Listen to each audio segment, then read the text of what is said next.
80-р анги. Анхны тулааны санаа. Анх Лимийн Жан цан хоёр мөрөт тулаан хийгээр тохирох үед Жан цан ихэд өнгөрч хэрв ялагдвал 20 жинхэнэ их хүчний чулуу өгнө гэж хэлсэн. Одоо тэр үгийг нь санахад Лимийн саны зүрх уйлах шахав. Жан цанд өөр дээр нь 20 жинхэнэ их хүчний чулуу байсангүй. Лимийн санч ийм олон жинхэнэ их хүчний чулуу авчираагүй байлаа. Тэр Жан цаныг болгоомжтой газар тавьж хувцсыг нэгжлээ. Дараа нь өөр дээрээ байсан чулуугаа нийлүүлсэн ч 5 ширхэг дутсан хэвээр аргагүй болсон тэр эргэн тойрноосоо зээлж байж арайхийн 20 ширхэг болгон цуглуулав. Тэр чулууг Лимийн дөгснээ дараа Жан цаныг дахин нуруундаа үрээд зүхтаж буй мэт яран явлаа. Лимийн яллаа. Эхнээсээ дуустал алга ашигласан мөчөөс жадны тэр хөдөлгөөн хүртэл тэр зөвхөн зүүн хөлөөрөө газар тулсан. Баруун хөл нь огт хөдөлсөнгүй. Төмөр гүүр голыг хаах вэ гэдэг нэрэндээ үнэхээр тохирсон хөдлөшгүй юм байна. Таку нуруунд дээр урт таягаа тэмтрээд нүдэнд нь тулааны хүсэл үл ялэг гялсхийв. Хэдийгээр Лимийн одоогоор түүний өрсөлдөгч болох болоогүй ч түүнтэй энэ зэрэгцэх зогсох өдөр тимч хол биш байж мэднэ. Линсэн хэлв. Жан Гуангю энэ тулааныг үзээгүйдээ харамсгална. Энэ тулааны дараа Лимийн Тэнгэрийн Яз хаан тулсан 7 гүн ухааны тулааны ордонд дээд төвшний анхаарал татна. Хэрв түүнийг өсөж хөгжихийг хүлээвэл үнэхээр хүчтэй өрсөлдөгч болно. Бид хичээнгүй бэлтгэхгүй бол энэ дүү маань бидний толгой дээгүүр мөлхөн гарч мэднэ. Таку нэмсгэлөө. Өрсөлдөөн байж л сонирхолтой. Чамтай өрсөлдөнө гэвэл надад итгэл бага. Харин энэ Лимийн миний өрсөлдөгч болоход яг тохирох хүн байна. Линсийн толгой дөхөв. Ирээдүйд тэр миний ч өрсөлдөгч болно. Таку гайхсан янзтай асуулаа. Аха, нэг зүйл над сонирн байна. Лимийн яаж ингэтлээ хурдан ахиж чаддаг юм бол өнгөрсөн түмэн алах тойргийн шалгаруултан дээр тэр 126 дугаар барьт орсон нь улаан алтан лууны чүмэгний үрэл, алтан могоо улаан үрэл хоёрыг идэж нөгөө нь шингээсэнтэй холбоотой байх. Гэхдээ энэ удаа хүч нь яаж ингэтлээ огтсон мөсөв? Линсийн хариулв. Хүн бүрийн сайн, муу, хувь заяа тодорхой байдгүй. Хэрв би буруу таагаагүй бол энэ Лимийн онцгой авьяасын бясалгалын төлөвийг олоо ойлгосон бах. Миний ашууратай төстэй тулааны санаа. Дээрээс нь Лим миний тулааны зүрх минийхээс давсан. Миний ашуура шиг тулааны санааг ойлгосон байлаач сонин зүйл биш. Такугийн царай өөрчлөгдөж хүүтэн амьсгаа татав. Түүнийх ахын ашуураас хүчтэй гэж үү? Линсийн авьяас ердөөд доод 4-р зэрэглэл. 7 гүн ухааны тулааны ордонд түүнээс илүү тулааны авьяастай суутнууд олон бий. Ялангуяа Линсийн үе үнэхээр байгалийн авьяасаар бэлгсэн үе байлаа. Жишээ нь Таку 5 дугаар зэрэглэлд хүрэхэд тун ойрхон авьяастай. Харин Жан Гуангю бол жинхэнэ 5 дугаар зэрэглэлийн авьяастан.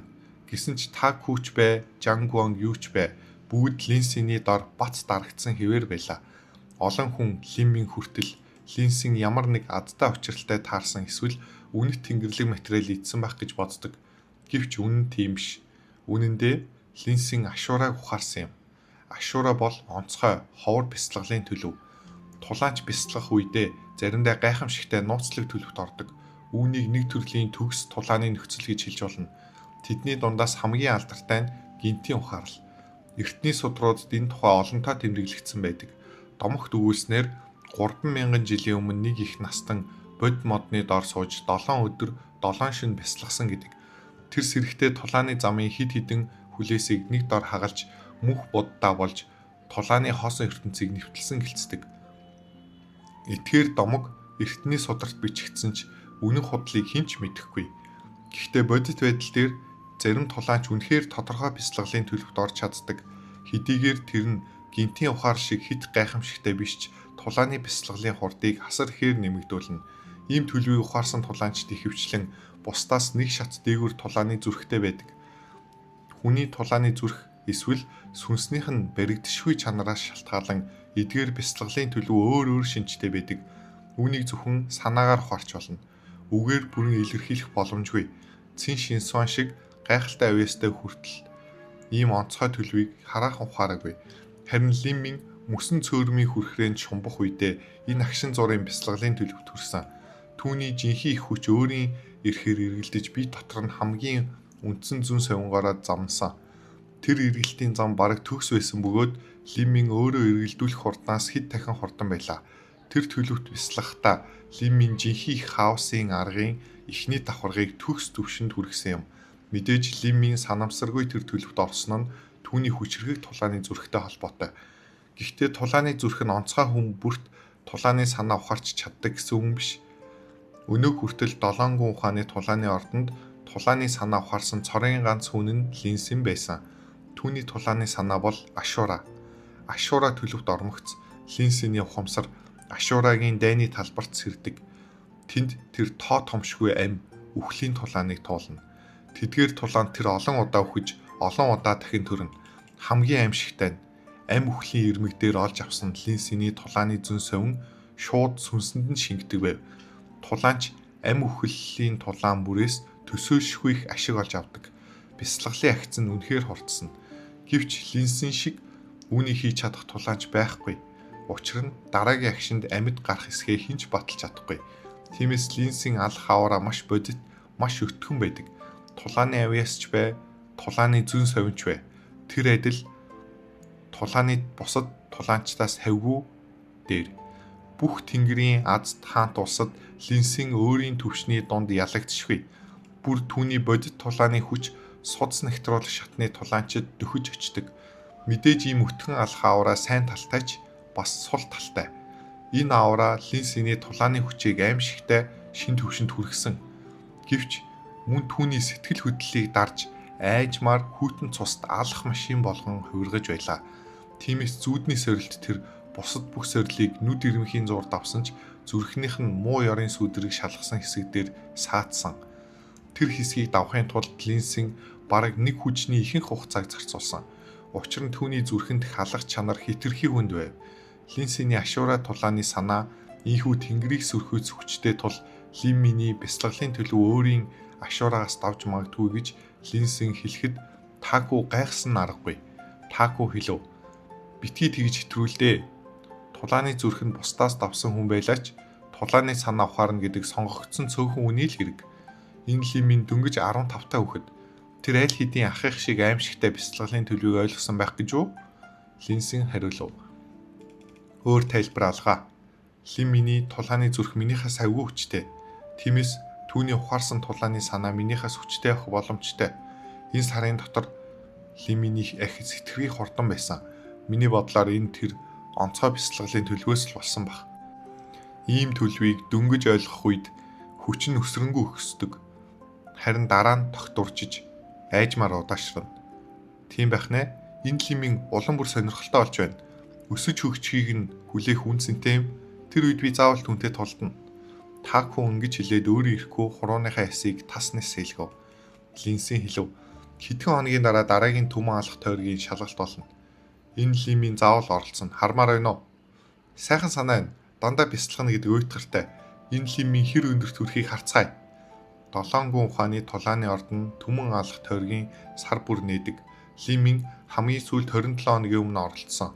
Энэ сарын түмэн алах тойргийн шалгалтанд Лиммин мэдээж оролцсон. Эренб өндөр байх тусам илүү их нөөц авна. Анх мөсөн цөөрмийн хүрхрээнд ч байгхан хугацаа өнгөрөхөд л Лиммин асар их ашиг хүртсэн. Тэгвэл бусад 6 том тойрогт бяцлахвал ямар аимшигтай ашиг өгөх бол Лиммин үүнийг тесэн ядан хүлээж байлаа. Ялангуяа хунши нэг удаа аянгийн хөндөд орж болохгүй гэж зөвлөсөн. Тэгэхээр тэнд ямар нэгэн онцгой зүйл байж байх ёстой. Лиммин хараахан мэдээгүй байлаа. Гэхдээ түүнийг жинхэнэ хаосын аргын эхний давхаргын төгс төвшөнд хүрэхэд тусалсан зүйл нь яг Линсин хэлсэн бүрлдэж эхэлж буй тулааны санаа байсан юм. Тэнгэрийн аз хотын дээд зэрэглэлийн нэгэн асарт. Анхны амт асар бол их тунгалаг асартай нэр зэрэгцдэг шилдэг зоогийн газруудын нэг. Энэ үед 2 дугаар давхрын чаминд тогтжуулсан өрөөнд Жууян өдрийн хоолоо идэж байлаа. Түүний эсрэг талд цасан цагаан дайшин зөмсөн Лан Юньё сууж байв. Лан Юньё чимээгүйхэн хооллож байлаа. Өрөөнд ноёлсон нам гүм агаарыг хөшүүн эвгүй болгожээ. Жууян үерийн лууны махаар хийсэн шүлнөөснийг балгав. Тэр алтан хуцаар чимгэлсэн жижиг аягаа ширээн дээр тавиад цасан торгон алчуураар амаа арчив. Дараа нь гинт асуулаа. Чи юу гэж бодож байна? Юу ч биш. Юу ч бодоогүй. Лан Юньё яаран толгоос хэсрэв. Жууяны өмнө тэр өөр дээр нүл үзэгдэх дарамт бууж мэдэрдэг байлаа. Тэдний хоорондын харилцаа хосих шиг буш, харин эзэн хаан ба татвар юм мэт. Эзэн хааны өмнө татвар юм үргэлж болгоомжтой айцтай байдаг шүү дээ. Лань Юньо маш сайн мэдж байлаа. Жуян түүнд дуртай байсан ч хизээч орхиж чадна. Хэрв хүсвэл хүний хаалганы өмнө хідэн ч эмхтэй өөрсдөө ирнэ. Тэр эднээс дуртайгаа сонгох боломжтой. Энэ бол хүч, байр суурийн ялгааны үүдсэн зай. Жуян инээмсэглэв. Гаднаасаа найрсаг мэт харагдавч нүднийх нь гүнд хүйтэн сүдэр нуугдж байлаа. Тэр Лань Юньо юу бодож байгааг мэдэж байв. Өнөөдөр Жан Цан, Ли Минь хоёрын мөрөд тулааны өдөр. Лань Юньо үнийг мэдэхгүй байх боломжгүй. Тэр Ли Минь хүн чархдахгүй гэж санаа зовж байна. Үнэн дээр Жуян Жан Цанд дөрмийн хүрээнд юу хийж болохыг аль хэдийн хэлж өгсөн. Жан Цан Ли Миньний биед ирээдүйд бясалгалтан саад болох гэмтэл үлдээх ёстой. Энэ бол түүний ирээдүйн тулааны замыг хаах хамгийн сайн арга. Мэдээж зөвхөн эхлэл. Тэр Ли Миньтэй нэг алхмаар тооцоо бодно. Эхлээд тулааны бясалгалыг сүйтгэн. Дараа нь түүний насан туршдаа дахир тутуун болгон үлдээ. Жуян өмнө шувууны үрний шүлэн доторх цасан цагаан шаазан халбаа оролдон сууж Жан Цанаас сайн мэдээ дамжуулахыг хүлээж байлаа. Гэвч тэр мөчөд ямар ч дуу дамжуулах сахиус ассангүй. Таалагдсан бол лайк дарж Wildcard Audio сувгийг subscribe хийгээрэй. 81-р анги. Хүч бэлтгэх шатны торго мэт урсах. Жуян өмнө шувууны үрний шүлэн доторх цасан цагаан шаазан халбаа оролдон сууж Жан Цанаас сайн мэдээ дамжуултыг хүлээж байлаа. Гэвч энэ үед дуу дамжуулах сахиус огт ассангүй.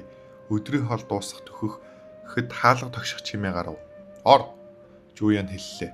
Хаалга айжмаар нэгдэж, Жуяны хөгшин зарц хүндэтгэлтэйгээр дотох шалхаж ирэв. Энэ хөгшин зарц дотор өргөтөн бихжүүлэх шатанд хүрсэн хүн байлаа. Тэр бүхийн Жуяны чихэнд шивнэлээ. Жуян түүний үгийг сонсмогц арай царай огцом хуйрав. Пин! Гар нь байсан алтан утсаар чимгэлсэн жижиг аяга хоёр хэсэг болон бутарлаа. Чи юу гэлээ? Лань Юньо айсандаа чичв. Харин хөгшин зарц ийм хариу үйлдэл тассан болтой. Тэр хагас алхам ухраад дахин хэллээ. Залуу эзэнтэй, Жан Цан Ли Миньд 3 нүүдэл ялагдсан. Хүнд шархтаж цусаар бүлдсэн. Одоо хүртэл ухаан ороогүй байна. Ийм санаанд оромгүй үр дүнд сонсоод Жуян цочирдон уурлав. Харин Лань Юньо бүр алмаарч орхилоо. Ли Минь үнэхээр ялсан гэж үү? Тэр Жан Цанг 3 нүүдэлж ялсан гэж үү? Бүр түүнийг цусаар бөөлжтөл нь шархтуулсан гэж үү? Яаж ийм байж болох юм бэ? Тэр өвгөн Жан Цан хитрхи хэрцгий хандах вэ гэж санаа зовж байсан. Гэтэл үр дүн нь ийм хачин иргэнэ гэж огт бодсонгүй. Жуяны царай бараан аимшигтай болов. Хэдийгээр тэр Ли Минийг аль хэдийн өндрөөр үнэлж байсан ч тулааны ордонд ирээд ердөө 1 сарын дараа Эренбийн чулуун дээр 100 орчимд ирэмтлэгддэг Жан Цанг ялж чадна гэж төсөөлөөгүй. Хэрв түүнд илүү хугацаа өгвөл энэ Ли Минь өөрийнх нь толгой дээгүүр гарчих юм биш биз? Өмнө Жуян Ли Минийг зүгээр л нэг сонирхолтой зугаа уйдсан үедээ тоглож болох хөөрхөн олз гэж үздэг байлаа. Ли Миний авьяас түүнээс доогуур, хүч чадлан доогуур, гэр бүлийн ард талан ч доогуур. Хэрв тэр зүгээр л ямар нэг үнэт ховор материал ийдсэн эсвэл адтай учралтай таарсан бол Жуян түүнийг өөрт нь занал хийлнэ гэж нэг ч мөч бодохгүй байсан. Ли Миньтэй харьцахдаа хүртэл өөрийн биеийг оролцохыг хүсээгүй. Тиймээс өрх тавьж замд нь саад хийсэн. Гэвч тэдний аль нь ч түүнийг зогсоосонгүй. Одоо Жуяны зүрхэнд гүн таагүй аюулын мэдрэмж төрлөө. Ли Миний өсөлт дэндүү хортон байв. Төсөөлхийн аргагүй хортон. 4 сарын өмнө тэр ердөө бие бэхжүүлэх төвчний 1-р шатанд байсан. Шархандаа им авахын тулд яаж мөнгө олох вэ гэж санаа зовж явсан өрөвдөлтөө жижигхэн тулаанч. Гэтэл дараагийн удаа уулзахад тэр аль хэдийн эсэлтийн шалгалтын 1-р байртан болсон байлаа. Тэр үед ч Жуян нэг их санаа зовсонгүй. Гэвч түүнд огт төсөөлөгдөөгүй зүйл болж ердөө 1 сарын дотор Ли Минь Жан Цанг ялсан явдал байв. Энэ Ли Миньд заавал асуудал байна. Авьяас нь буруу хэмжигдсэн байх боломжгүй. Тэр ямар ч эргэлзээгүй дунд 3 дугаар зэрэглэлийн тулааны авьяастай. Тэгвэл ийм богино хугацаанд ингэтлээ хурдтай ахихын тулд ямар үнэт материал ийдсэн хэрэгвэ? Эсвэл тэр тулааны зүрхэндээ найдаж онцгой бясалгалын төлөвийг үнэхээр ухаарсан юм болов уу? Хэрв ихнийх нь бол айх зүйлгүй. Гэхдээ хоёр дахь нь бол үүнийг бодоход Жуян өөрийн ирэхгүй нударгай чангалав. Хурууны үеийн тас нисэлээ. Зүрхэнд нь хүчтэй түгшүүр урсав. Энэ Лимин магадгүй түүний насан туршийн дайсан болох нь. Түүнээс наш өсөхөөс өмнө заавал алах ёстой. Гэхдээ тэр 7 гүн ухааны тулааны ордонд байгаа цагт аав эгчийнхаа нөлөөг ашигласан чи би юу ч хийж чадахгүй. Үүнийг яаж хийдэх вэ? 7 гүн ухааны тулааны ордны арын ууланд дугуй тод сар тэнгэрт өлгөгдөж эргэн тойронд нь одод анивчиж байлаа. Намрын орой тэнгэрт өвөрмөц тунгаглаг гүн хөхөнгөтэй байгалийн гамшигыг ширтгэд сэтгэл цэлмэж өндөрт хөөрөх мэт мэдрэмж төрүүлнэ. Гэрэл чиний нүмерэг дор Лимин хүйтэн чулуун дээр зогсож байв.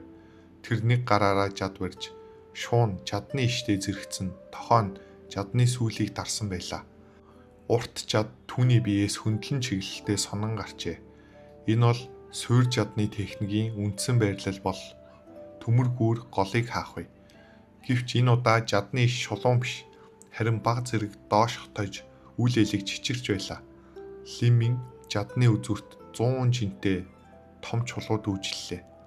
Чухам тэр чулуу урт жадыг доош нугалж байв. Хэдийгээр чулуу ердөө 100 жин боловч жадны үзүүрт өлгөгдсөн тул бодит даралт нь 10 дахин их болсон. Үүн дээр солонго нэвтлэх жадны өөрийн жин нэмэгдэнэ. Ингээд Лиминий гар дээр ирэхэд нийт даралт 4000 жингээс давжээ. Би бэхжүүлэх төвшний 3 дугаар шатны эхэнд буй Лимин таталцлын хүчээр доош чангаагдаж буй энэ 4000 гаруй жинг тогтооно гэдэг аль хэдийн түүний хязгаар байлаа. Лимин баруун гараараа жад барьж байсан бол зүүн гартаа жинхэнэ хүчний чулуу атгажээ. Түүний нүд анаастай. Тэр жинхэнэ хүчийг биедээ урсгаж байлаа. Цэвэр жинхэнэ хүч тасралтгүй биед нь орж Лиминий эргэлтийн системийг үл мэдэг өөрчилж байв. Тулаанч тэхвчлэн жинхэнэ хүчээ бус бие бясалгадаг. Жинхэнэ хүч бол ус. Би бол усан сан. Тулаанчд биеэ давтаж хүчээ нэмэгдүүлснээр тэр усан санг томруулдаг. Ингэснээр жинхэнэ хүч хадгалах хэмжээ нь улам том болно. Тиймээс жинхэнэ хүчийг хэрхэн зарцуулсан ч сүүлчийн тусал хүртэл шавхсан ч бясалгалт шууд нөлөөлөхгүй. 1-2 өдөр бясалгахад бид дахин оргил байдалтай сэргэнэ. Харин би гэмтэх юм бол бясалгалын төвшин бүр бүтэн нэг шат ухрахч боломжтой. Хэрв хүч бэлтгэх болон маххан бие бэхжүүлэх шатны тулаанчдын бие жижиг шалбаагтай адил бол дотор хэрэгтэн бэхжүүлэх шат нь цөөрөмнийтэй зөөрлөгдөнө. Булчин өөрчлөх, яс давтах шат бол нуур мэт. Үүний дараа судас нэгтруулах шатанд хүрэхэд меридианууд нэгтарч жинхэнэ их хүчний эргэлт хурцсана. Тэр үед бие нь хүрхрэх, урсах, мөрөн, догшин төрлөخтэй адил болно. Хэрв бүх биеийн жинхэнэ их хүч нэгдэн тэр урсвал өргөн далаа болж хувирна. Энэ нь Хоутян, Шинтян төвшин юм. Жинхэнэ хүчний чулууны цэвэр жинхэнэ хүчээр биеийг өөрчлөх нь усан санд хүчээр ус цутгаж буйтай адил. Ингэснээр усан сан өргөжиж тэлнэ. Ийм бясалгалын арга үрэл хэрэглэхээс хавгүй баггаж нөлөөтэй. Гэхдээ ялгаа нь хурдан удаан, нөөцийн шаардлага нь илүү өндөр. 2 хоногийн дотор Лимин аль хэдийн 3 жинхэнэ хүчний чулуу хэрэгжилжээ. Лиминий бясалгал өсөх тусам жинхэнэ хүчний чулуу хэрэглэгдэх хурд нь улам хурцсах болно. Бүр 7 гүн ухааны тулааны ордон ч хангалттай хангаж чадахгүй байх ч мэднэ. Хэрв би Линсийн Таку шиг тэнгэрийн ордны дээд ирэн биш байсан ч жинхэнэ хүчний чулуу бясалгалт минь хүрэлцэхгүй байх магадaltaй. Тулааны ордны дүрмээр 7 гүн ухааны тулааны ордны шин шавнар элсэлтийн шалгалтын үр дүнгийн дагуу жинхэнэ хүчний чулуу авдаг. Үүнээс хойш ирэмбийн чулуун дээр байрлалаас хамаарна. Хэрв ирэмб 150-аас доош бол сард 1 жинхэнэ хүчний чулуу авна. 120-аас 150 дугаар байрны хооронд бол сард 2, 100-аас 120 бол сард 3, 72-аас 100 бол сард 4. Линсийн Таку шиг ирэмбтэй байсан ч сардаа ердөө 10-аад чулуу авна. Жирийн шав нартай харьцуулахад их боловч жинхэнэ их хүчний чулуугаар өдөр бүр бясалгана гэвэл огт хангалтгүй. Цэн Шинсван шиг гол шав сардаа хэдэн жинхэнэ хүчний чулуу авдаг бол 7 гүн хүндийн жинхэнэ шавнар хэдийг авдаг бол Тэнгэрийн аз хаант улсын жинхэнэ жирийн хүмүүсийн хувьд 7 гүн хүндийн шиг том бүлгэн бол алсын зэрэглээ мэт хөршгүй баригдшгүй. Тэнгэрийн аз хаант улсаас 7 гүн хүндийн хүртэл 100 мянган ли зайтай гэдэг. Ийм асар хол замд хамгийн сайн морийг өдөр шөнөгүй унаж өртөө бүр дээр морио сольсон ч хагас жилээс илүү хугацаа орно. Өөрийн хоёр хөлөөрөө дэлхийг туулдаг жирийн хүмүүсийн хувьд 100 мянган ли гэдэг бүх насаараа алхах зам байлаа. Ли Минь толгоос ихсрэн ийм холын зүйлсийг дахин бодхоо болов. Одоо тэр ойрын асуудалтай төвлөрөх ёстой. Дараагийн түмэн алах тойргийн шалгалт Ли Минь заавал оролцож сайн үр дүнгийн төлөө тэмцэнэ. Эрен бүндэр байх тусам улам их нөөц авна. Эренбийн тулаан эхлэхэд ердөө 3 өдөр үлдсэн байлаа. Энэ 3 өдөрт хүчээ огцом нэмэгдүүлнэ гэдэг бодит биш. Хэрв Ли Минь улаан алтан лууны чүмэгний үрлийг уухгүй л бол хэрв Ли Минь эмийн бичээсийн тэмдгээр улаан алтан лууны чүмэгний үрлийн нөлөөг нэмэгдүүлэхээр төлөвлөөгүй байсан бол аль хэдийн уучих байсан. Гэхдээ эмийн бичээсийн тэмдгийг тавьбал улаан алтан лууны чүмэгний үрлийн нөлөө хэд дахин өснө. Ли Минь алтан могон улаан үрлийг уусан бөгөөд нөлөө нь бүрэн шингэж, бүрэн цэвэршиж дуусаагүй байна. Ийм үед улаан алтан лууны чүмэгний үрлийг уувал хөнгөн үр дагавар нь эмийн нөлөө дэмий өргөдөх. Хүнд үр дагавар нь шүүж гаргасан жинхэнэ хүчин цэвэр бус болж бяцлаглалын суурь тогтворгүй болно. Зөвхөн нэг эренбийн шалгалтын төлөө ийм аюултай эрсдэл хийх үн цэнэгүй. Тиймээс үлдсэн хэдэн өдрийг хүч бэлтгэх шатны торгон мэт урсгах түвшнээ тогтворжуулахад ашиглахаар шийдэв. Тэр мөн жадны ур чадвараа өргөжүүлэн бэлтгэнэ.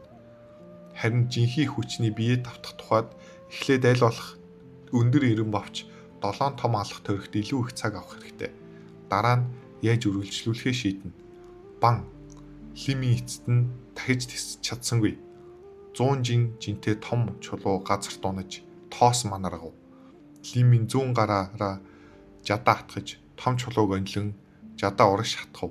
Пин металл чулуу мөргөх чанга дуу гарав. Дараагийн агшинд итгэмээргүй үзэгдэл болов. Том чулуу Ли Миньний жадаар цоологдоод зогсохгүй бүр хэсэг хэсгээрээ бутран дэлбэрлээ. Яг л чулууны төв тесрэх дээр дэлбэрсэн мэт. Чулуу жижиг хэлтэрхийнүүд болон задран бүх зүгт цацагдав. Үргэлжлэлийг Wildcard аудио сувгаас